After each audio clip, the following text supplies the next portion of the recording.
You could at least try to look busy, I'm like standing right here. Yeah. Hello there, everybody. Welcome back. I'm Missing Sock. Welcome back for more Grand Theft Auto 5 Online. We're back in our bunker, our Chumash bunker. Let's have a drink. We're going to do a gun running sale. Yeah, we haven't done too many of the gun running arms and ammunition sales, product sales. Mainly because I've been just researching, and just recently I finished all the research. That's why there's no more stuff going on over here. So, thankfully I finished all the research a little while ago. Be nice if they gave you something for that, but they don't. I guess just one less option. Yep. Bought ourselves living quarters in here too, so I can spawn in to do these sales. So as we covered in our how to make money in a bunker, you can see the value in their bottom right corner. I've got 140,000 right now. And that's basically what you get from a fully upgraded bunker and one supply being bought. So when you go into the computer, like we're going to do right now, and you order supplies, it costs 75,000. And then you get 140 in value. Now you get more than that. I think it's 210,000 when we sell to the city. So that's basically how it works. Cost 75. You get 210, I believe. We'll double check that in a second when you sell it to the city. Okay. Now, for those of you, if you remember from our episode of How to Make Money, if you let that value stay under 175,000, it should give you only one vehicle for solo sales. Okay, so it's a good way to run the bunker sales all by yourself. It makes the same amount of profit. There's no penalty or bonus, so it makes the same amount of money.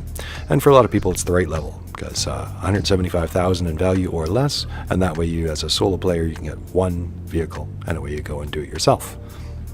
Now, that said, I should throw in there that I've also learned through trial and error that when you're with other friends, other players, it can give you the harder sales, unfortunately. So even though your value is low, it can give you more than one vehicle. So unfortunately, you might want to think about that and maybe do it all by yourself and not have a friend help you. Because unfortunately, if you have a friend help you, or if you have somebody else with you, it might give you the other missions where you get 2 or more vehicles, right? So if you have 3 friends, it might give you 3 vehicles. If you have 2 friends, it might give you 2 vehicles, which is kind of a shame because you could be selling just a tiny amount and it might give you 2 vehicles to do it with, which is kind of silly, and the harder missions too. So, and to me, if I was going to go through that, I would rather be selling the higher amounts, the value of the higher amount, if I'm going to go do those kinds of missions. So doing it this way, under the 175,000, you may want to be alone and doing it solo. Or if you do it with friends, now you know why sometimes you might get more than one vehicle, because it seems like the other players seem to negate that value thing. All right, well, let's sit down. So before we do the sale, well, yeah, other people had left. There was people here. Probably be people join in. No big deal. So before we do that sell, we're going to order supplies. So I'd recommend you guys do the same thing. So you do the before you do your sell, you can resupply it. There we go. And now supplies are on the way before we do our sell. Now, for those of you who may want to top it right out completely, you can do one supply mission by yourself and get one player's worth of supplies. If I did a steel supply mission, a steel resupply mission.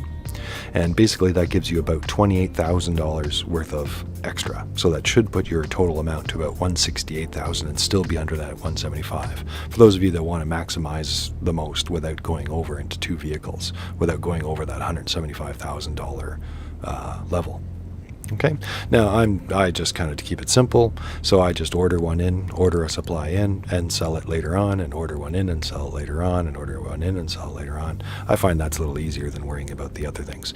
But at the same time, running those supplies does unlock the missions that you can do to get better prices on the vehicle, so you might want to do a bunch of them anyway, here and there. All right, so let's sell to the city for $210,000, like we were saying. Yay.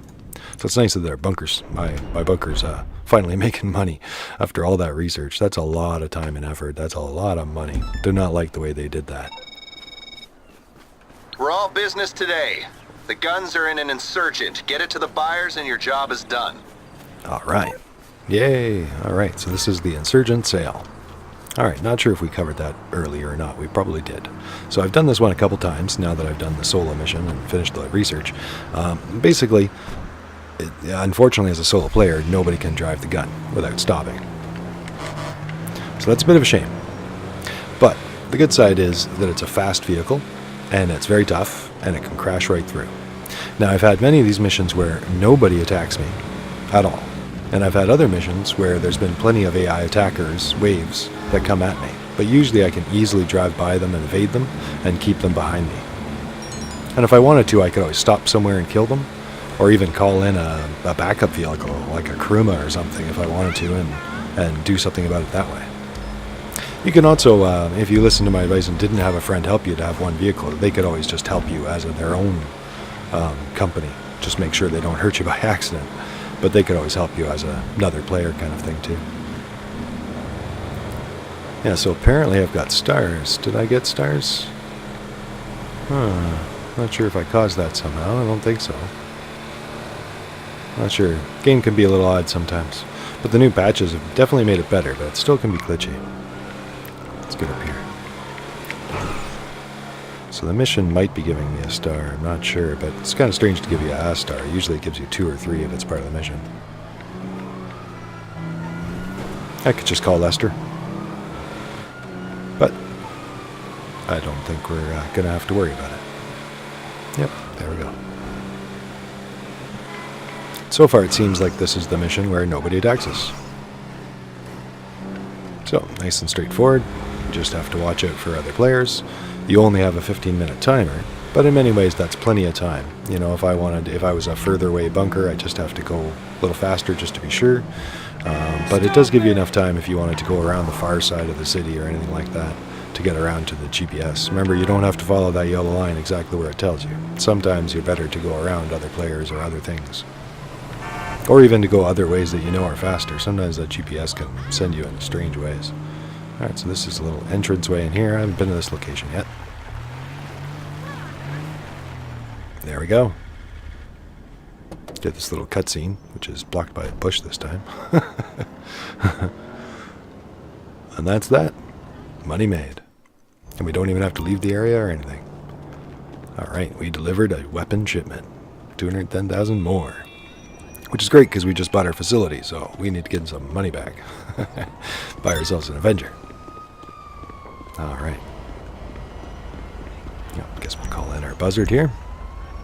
So guys, we haven't covered many gun running sales. I thought I'd add that to the list. And that would be a gun running sale by the Heavy Insurgent pickup. Yeah, it's a great mission. Like I said, you can have attackers, and you can also have a clear run. Look at that. All deliveries received. Now let's just hope they know how to use them, right? Yeah. And like I said, if you do get attackers, I've gone through a few times and not even stopped. And just kept going. And like we've talked about in other missions in the past, I might recap, it's sometimes good to actually have those guys behind you and when you are being attacked by the enemy waves. Because sometimes when they're behind you, you know, just far enough that they can't really get you, but close enough that they don't disappear, they don't despawn. Sometimes that's a great spot, because that way it'll actually keep the enemy waves from continuously spawning on you. Sometimes that one following you will keep the others from appearing. And you can get through the whole mission with just this one guy following you way back there. Yeah. When it happens, you'll know what I mean. So sometimes it's actually good to have those back there when you run into it. But this one was the much better one with no AI attackers. Alright everybody, we'll see you back soon for the next episode. I'm the Missing Sock. Thanks for watching everybody. Thanks for liking. Thanks for subscribing. It's free and it really helps us out. I think I'm going to go maybe check in on my MC businesses before they start raiding me and stuff. Get back into some Doomsday stuff. Make some money for an Avenger. Yeah. Take care, everybody. Bye-bye. It's a nice day for money making.